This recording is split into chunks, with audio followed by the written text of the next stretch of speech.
Self harm ini atau yang menyakiti diri sendiri ini apa sih sebenarnya, dokter? Jadi self harm atau perilaku menyakiti diri sendiri ini adalah suatu perilaku di mana orang tersebut sebenarnya ingin melepaskan suatu emosional yang tidak menyenangkan bagi dirinya, suatu tindakan untuk menyakiti dirinya sendiri, dan ini berulang kali dilakukannya untuk mencapai ketenangan bagi dirinya. Kayak mana kita tahu, Dok?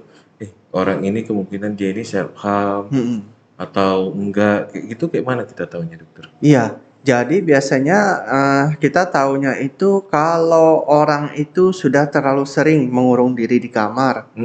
Yang kedua, sering menutupi tubuhnya. Nggak pernah, misalnya kita lihat dia pakai baju lengan panjang, ini selalu pakai baju lengan panjang, celana panjang. Udara panas pun pakai baju lengan panjang, kemudian celana panjang misalnya seperti itu ya. Dan kita lihat ini sebelumnya tidak pernah seperti itu. Umumnya itu di daerah lengan atau di daerah tungkai, paha, betis seperti itu ya.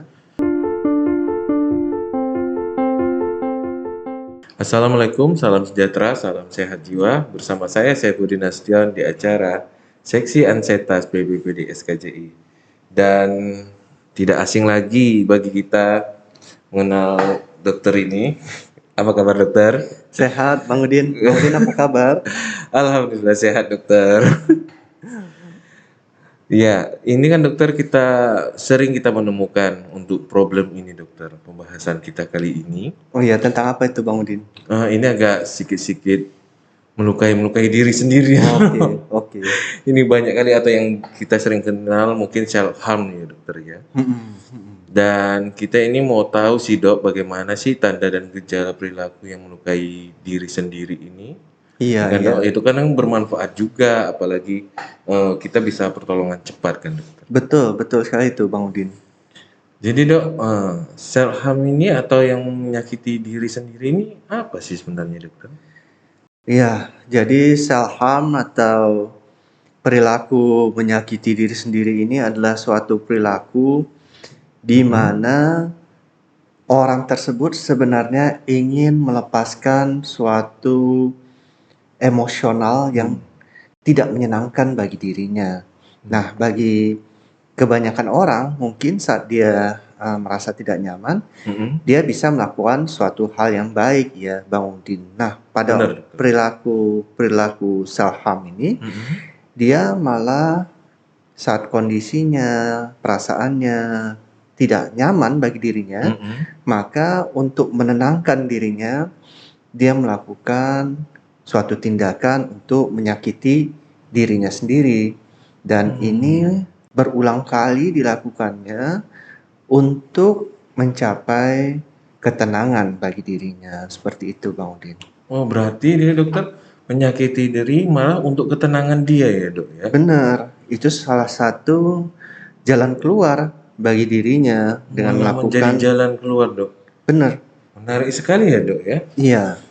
Dan kalau gitu, dokter, apa sih yang sering menyebabkan itu, dokter, ke orang perilaku self harm ini? Kalau saya lihat kan banyak kali kan tiba-tiba udah banyak kali bekas-bekas di sini kan, dokter. Itu apa sih, dokter, yang menyebabkannya, dokter? Jadi yang sering mengakibatkan ini biasanya tekanan-tekanan yang dialaminya sehari-hari. Apakah tekanan itu berasal dari dalam keluarganya atau berasal dari luar atau berasal dari dalam dirinya sendiri. Nah, intinya orang dengan perilaku melukai diri sendiri ini kurang mampu untuk mengelola emosinya dengan bijak, kita sampaikan seperti itu ya Bang Udin. Sehingga saat dia berpikir ada hal-hal yang ternyata membuat dia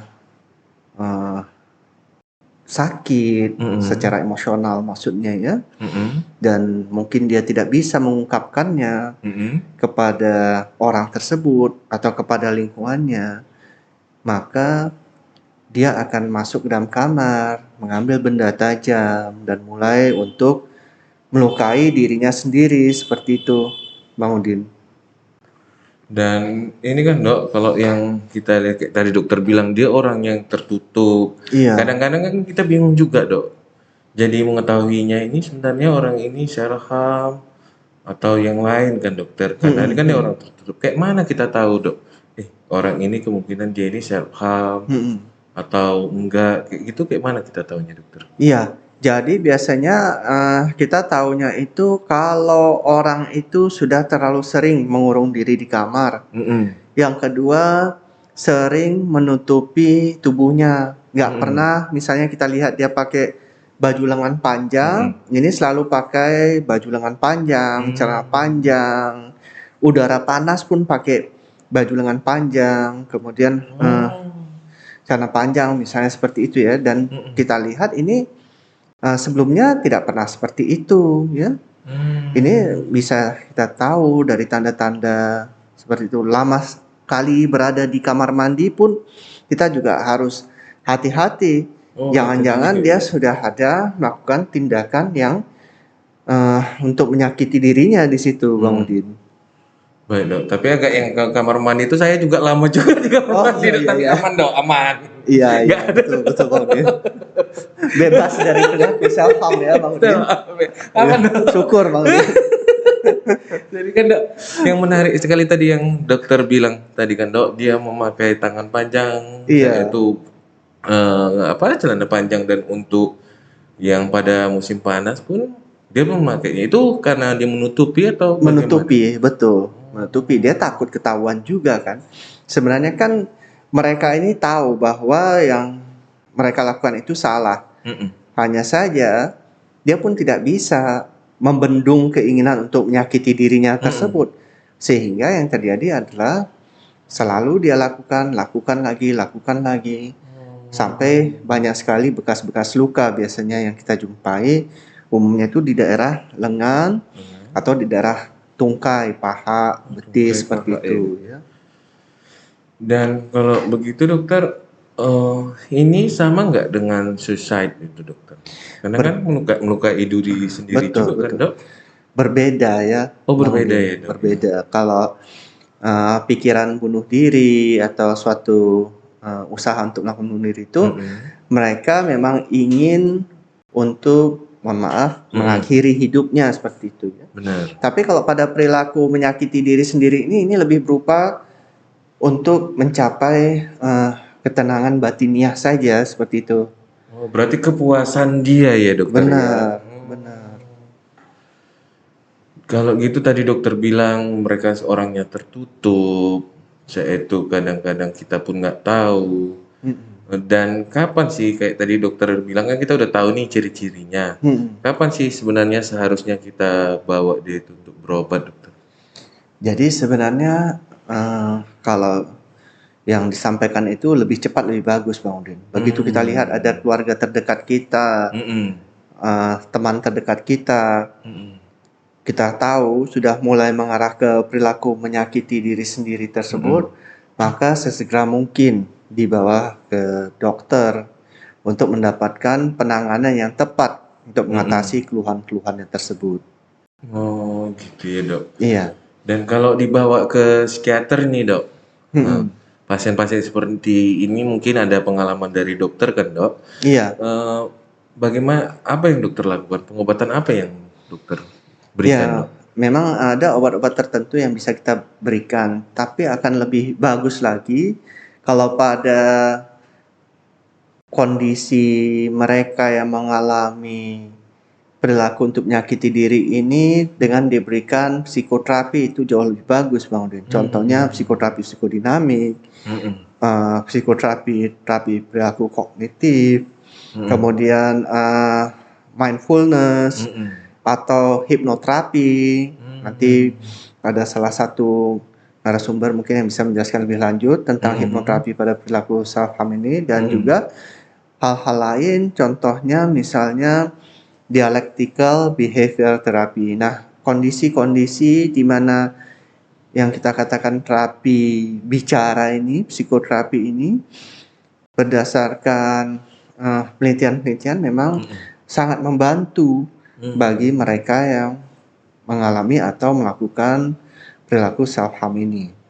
Oh, berarti bukan hanya obatan aja yang diberikan ya dokter, malah Betul, betul. terapi kayak yang tadi dokter bilang, psikoterapi, ada psikodinamik yang mungkin hanya ngomong-ngomong aja ya dok ya, Benar, mencari dicari tahu akar apa akar permasalahannya. permasalahannya ya dok, itu bisa juga ya dok ya. Betul, dan itu memang ternyata setelah dilakukan penelitian dan dilakukan pada banyak pasien, sangat membantu untuk pasien-pasien self harm ini. Ini mungkin juga bagi para pemirsa di rumah ya dok ya, untuk jadi ini ya, satu pandangan bahwa ke dokter psikiatri ini bukan hanya obat-obatan saja, Betul, malah betul, ada yang kita bilang terapi yang kayak tadi dokter bilang, psikoterapi itu ya dokter ya. benar.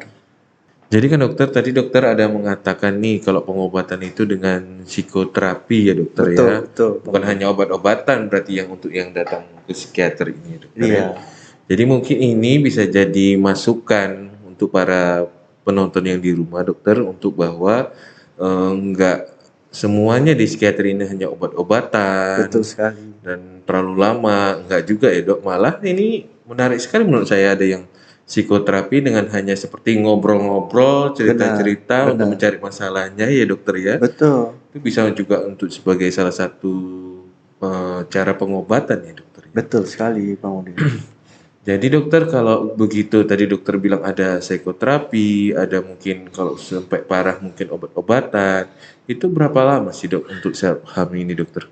Biasanya kalau untuk psikoterapi itu dia kan berdasarkan sesi, Bang Udin. Jadi untuk setiap kali sesi psikoterapi itu tergantung jenis psikoterapinya seperti apa. Ada yang mungkin bisa 12 sesi, 16 sesi, 20 sesi, bahkan ada yang mungkin sampai 36 sesi seperti itu, Oh, di mana sesinya mungkin berlangsung antara jarak satu dengan satu sesi lainnya itu antara 1 sampai 2 minggu seperti itu, Bang Udin. Jadi butuh waktu yang tidak sebentar juga, karena yang dicari itu sebenarnya bagaimana orang tersebut nantinya kita harapkan bisa lepas dari perilaku self harmnya tersebut.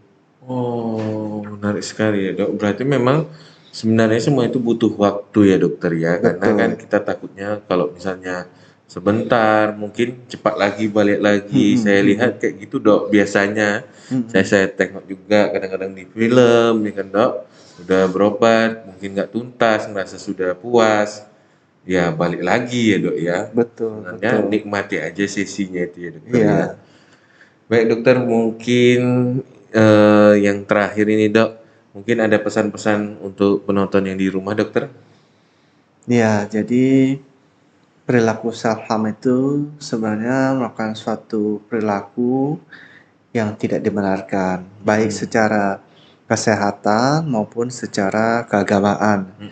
Bagi teman-teman di luar sana yang melakukan perilaku self harm, pilihlah cara-cara yang lebih baik untuk mengeluarkan emosional yang tidak menyenangkan tersebut. Contohnya dengan berolahraga hingga capek, kemudian misalnya melakukan kegiatan sebagai pengalihan, sehingga tidak terpikir untuk melakukan perilaku self harm tersebut.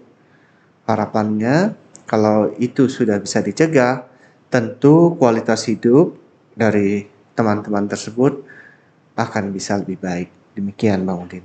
Terima kasih dok, mungkin masukannya bisa didengar oleh pemirsa yang di rumah, dan mudah-mudahan perilaku self harm ini berkurang ya dokter dengan adanya podcast yang kita untuk membagi Harapannya edukasi. seperti itu. Benar dokter. Terima kasih dokter. Mungkin dokter ada para penonton yang di rumah ingin berjumpa dengan dokter, itu bisa di mana dokter? Terima kasih, Bang Udin. Saya dari hari Senin sampai dengan Rabu sore itu ada di Klinik Utama Bina Atma Medan, dan Jumat dan Sabtu itu ada di Rumah Sakit Siloam Medan. Oh. Baik dokter, terima kasih dokter atas kehadirannya dokter pada hari ini, dan akhir kata saya mengucapkan tiada kesehatan tanpa kesehatan jiwa. Assalamualaikum warahmatullahi wabarakatuh. Salam Waalaikumsalam sejahtera, warahmatullahi wabarakatuh. salam sehat jiwa. Makasih Bang Udin.